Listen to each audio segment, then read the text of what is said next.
The forest was still and quiet, its branches whispering softly as the wind passed through the towering trees. The earth beneath the feet of all who wandered through it was thick with fallen leaves, damp with the remnants of last night's rain.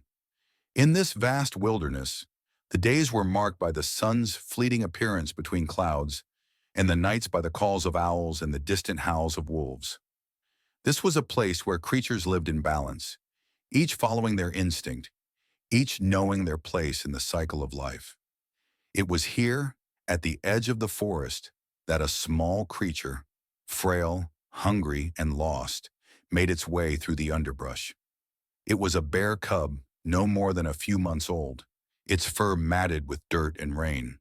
The cub's eyes were wide with fear, darting nervously from side to side, watching for predators, yet unsure of where to find shelter. Its mother had not been with it for days. The cub had wandered away, looking for food, only to realize too late that it was no longer safe. The wild was vast, and it had no idea how to survive without its mother.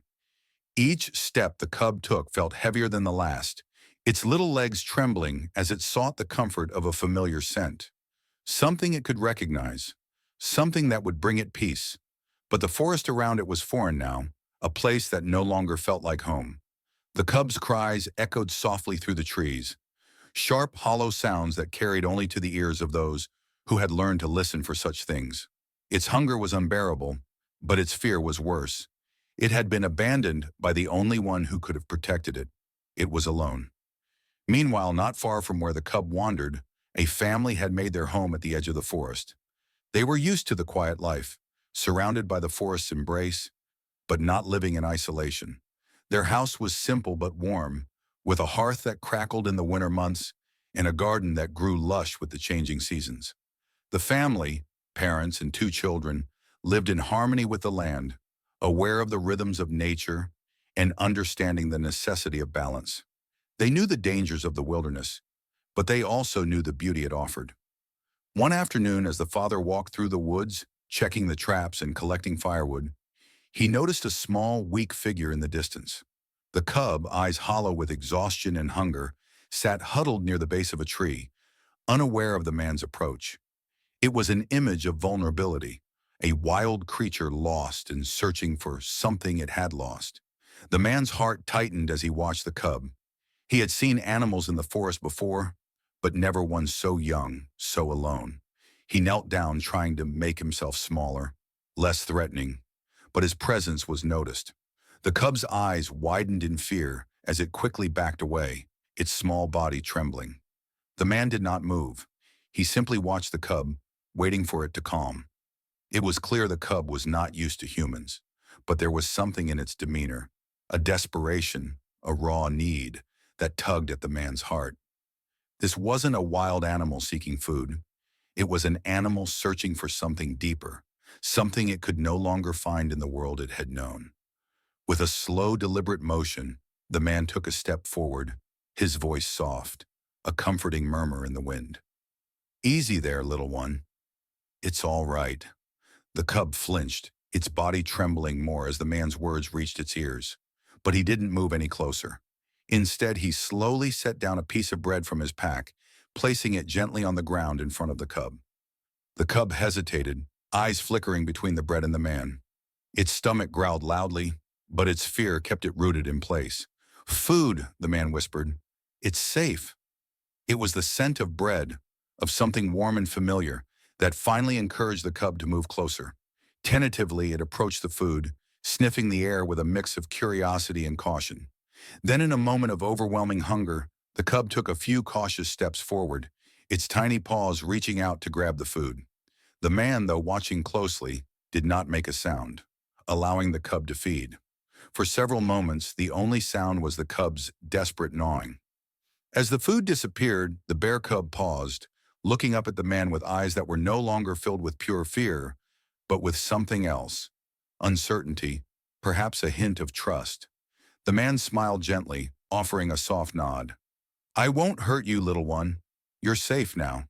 The cub, now calmer and stronger from the food, continued to watch the man, as if trying to determine his next move. Its wide eyes darted between the man and the surroundings, as though expecting something to change, to challenge the fragile peace they had found. The man hesitated. He could leave, let the cub continue on its way, but he knew that without help, without protection, the cub wouldn't survive the wild on its own. The wilderness was harsh for an animal so young, and the dangers were many. And then there was the loneliness in the cub's eyes, the unspoken plea for help, for comfort.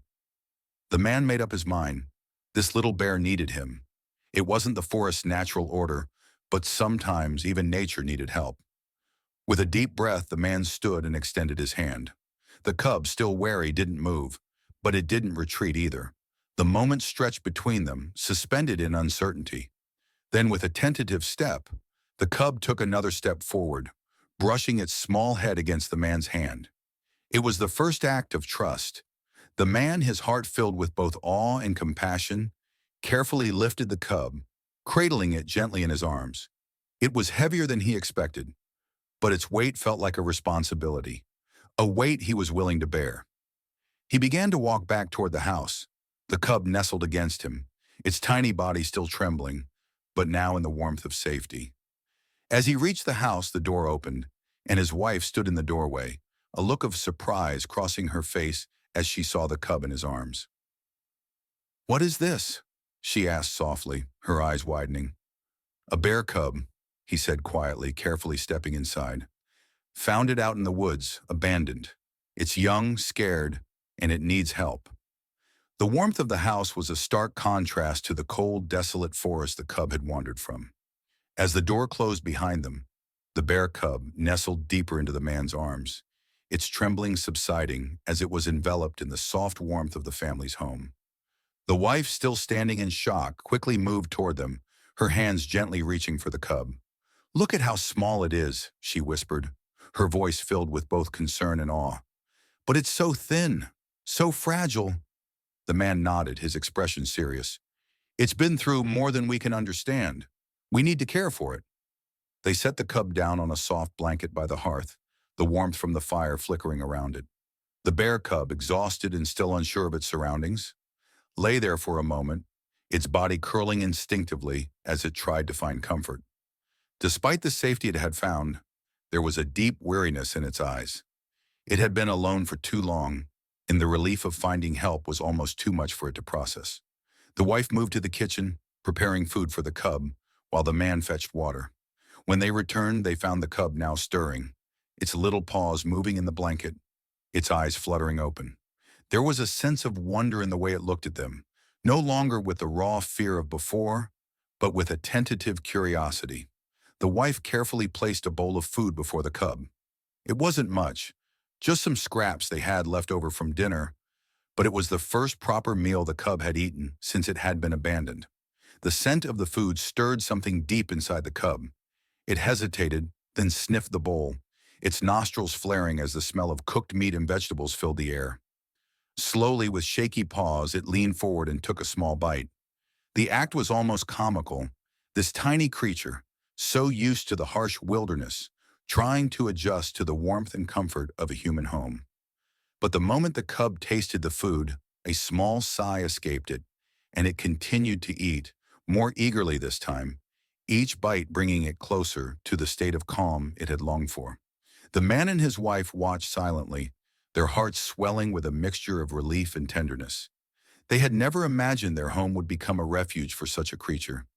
But here it was, hungry and vulnerable, yet showing trust in them. The bond between humans and animals, they knew, could be powerful, even when it was unexpected. As the days passed, the bear cub's physical health began to improve. It grew stronger with each meal, its fur beginning to shine again as it regained the energy it had lost in the wilderness.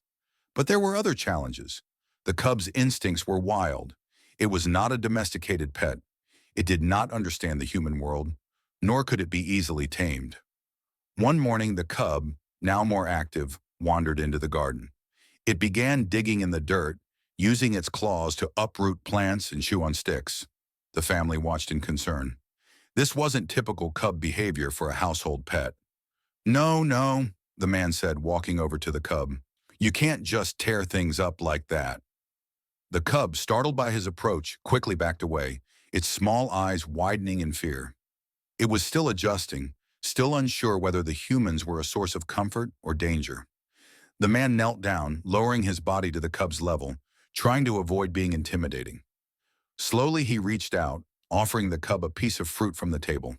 The cub sniffed the fruit curiously, then took it from his hand, its movements cautious, yet growing more confident. The man smiled, realizing that it wasn't about controlling the cub. It was about teaching it boundaries without forcing it to forget its wild instincts. As the days turned into weeks, the bear cub's behavior began to shift. It started to trust the humans more, responding to their gentle commands and following them around the house. The family took special care to give the cub the freedom to roam, but also began to introduce it to human-made environments, a place where it could feel protected, but not so confined that it lost its independence. The children in the family, though initially afraid of the cub's size, began to warm up to it. The bear cub had a playful side, rolling on the floor and chasing after small toys the children tossed. Though its size made it difficult to keep in the house for long, the cub's playful antics created moments of laughter and joy. There were moments of frustration, too. As the cub grew, so did its strength. It knocked over furniture in fits of excitement, scratched the walls, and occasionally broke items in the house. The family's home was never quite the same. Furniture had to be reinforced, and certain rooms were off limits. But the bond between the cub and the family was undeniable. They were willing to face the challenges, knowing that the cub needed more than just shelter. It needed understanding and patience. Despite the cub's growing comfort in the house, there were moments when its instincts took over, and the wildness of its nature shone through. It was no longer a helpless creature.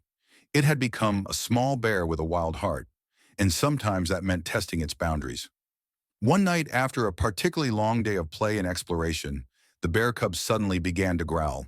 It paced in the living room, circling the family, its fur bristling as it made low guttural sounds. The man stood up, looking carefully at the cub, whose instincts had been triggered by something, a noise outside, a shadow in the corner. The family had grown used to these moments, where the bear's wild nature could not be easily ignored. "It's all right, buddy," the man said softly, kneeling down. The bear cub, though still on edge, relaxed at the sound of his voice, though its alertness remained. The man reached out and gently placed a hand on its fur. "I know you're scared. You don't need to be here." The cub's journey had been one of healing, not just physically, but emotionally. It had been abandoned, lost, and alone. But the kindness shown to it had sparked a transformation. It was no longer the fragile cub that had wandered into the family's home. It was stronger, more confident, and beginning to understand the bond between it and the humans who had taken it in. But as much as the family loved the cub, they knew the day would come when the wild animal within it would need to be set free. It was no longer the little cub they had found in the woods. It was becoming something bigger, more powerful, and ultimately destined for the wild. As the seasons changed, so did the bear cub. What had once been a fragile, frightened little creature, trembling in the corner of the house, had grown into a strong, independent force of nature. Its size was becoming a challenge.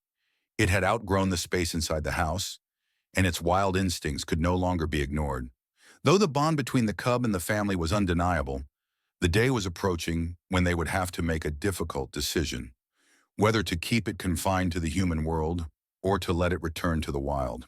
By now, the cub had developed a robust frame, its fur thick and shiny, its body powerful. It had learned the ways of the family, navigating their world with surprising ease, but it was also becoming more restless. The cub often paced around the yard, sniffing the air, its large paws moving over the familiar ground with an urgency that spoke to something deep within it, the pull of the wild. One evening, after a particularly long day of wandering, the cub seemed agitated, its behavior erratic. It began knocking over furniture, digging at the door, and growling low in its throat, as though something deep within it had been triggered. "It's not happy here, is it?" the wife said, standing in the doorway and watching the cub pace back and forth. Her heart ached with the realization, but she knew the truth.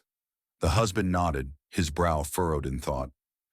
"We've given it everything we can, but it's growing, Too fast for this small house. It's getting stronger, and we can't give it what it truly needs. It's a wild animal after all. Though it broke their hearts, they both knew what they had to do. They had given the cub love, protection, and a second chance at life. But the wild was calling to it, louder with each passing day. The cub had been born to roam, to live in a world where the trees and rivers weren't boundaries, but endless paths to explore. The family spent the next few days in quiet contemplation, knowing the day would come when they would have to say goodbye to the cub. The decision weighed heavily on their hearts. They had nurtured it, fed it, and watched it grow. But deep down, they knew that for all the love they had given it, they were not its true family. One morning, as the sun rose over the hills, casting a golden light over the house, the family gathered together to make the final decision. They had prepared for this moment for weeks, gathering supplies, thinking about the best place to release the cub, and bracing themselves for the emotional farewell. The man stood at the window, looking out over the land, his heart heavy with the knowledge that this was the right thing to do. He had raised the cub as his own, but now the bear needed to be free. The wilderness was calling. As the cub wandered into the yard, sniffing the air and gazing out into the forest beyond, the wife walked up beside the man, her voice soft. "Do you think it will understand?" He looked down at her, his eyes filled with sadness and love. "I hope it does, but more than that, I hope it finds its place in the world where it truly belongs." The cub, now fully grown, stood tall before them, its massive form casting a shadow on the ground as it looked back at the family. They had shared so many memories, playful moments, quiet evenings by the fire, and the comfort of knowing that they had kept the cub safe from the harsh world outside. But the reality was clear. The cub no longer belonged to this world. It belonged to the wild, to the place where it could run free, where it could roam and be the creature it was always meant to be. The man crouched down, his hand resting gently on the cub's fur. The cub, despite its wild nature, nuzzled against him, a final act of affection that spoke of the bond they had formed. "We'll always love you, little one," the man said softly, his voice cracking, "but it's time to go." The cub looked up at him, its golden eyes full of understanding. For a moment, there was a shared silence between them, a silence that spoke of the love they had given each other, of the time they had spent together, and of the unspoken understanding that the cub was ready to leave. It was a moment of peace before the inevitable. With one last lingering glance at the family, the cub turned, its powerful legs moving swiftly as it bounded toward the edge of the forest. The man and his wife stood together, their hearts breaking as they watched the cub disappear into the trees. The bear cub was free. Days passed, and though the house felt emptier without the bear cub's presence, the family knew they had made the right choice. They had given the cub a chance at life, and now it had the world to explore. It was a bittersweet feeling, knowing that their journey with the cub had come to an end, but knowing that the cub was no longer alone, no longer abandoned, but alive and thriving in the wild. One morning, weeks later, as the family sat on the porch watching the sunrise, a familiar sound reached their ears, a deep, rumbling growl carried by the wind. The wife stood up, her heart racing, and the man followed her gaze toward the edge of the forest. There, standing just beyond the tree line, was the bear cub, now a grown bear, strong and confident, its fur gleaming in the morning light. It was a silent moment between the bear and the family, an understanding shared between them that could not be put into words. The bear, with a final glance toward the house, turned and disappeared back into the woods. The family watched, a feeling of peace settling over them. They had done the right thing. They had given the bear cub the gift of life, and now it was living it. The family would always remember the bear cub, the unlikely companion who had found their home in its time of need. They would tell the story of the cub, of how it had wandered into their lives, and how they had raised it with love and care. The cub's journey was a testament to the strength of compassion and the power of love, even when faced with difficult decisions. And as the seasons passed, the bear remained a part of their story, a reminder that sometimes the wildest creatures are the ones that need us the most, and that in return, they teach us what it truly means to love and let go.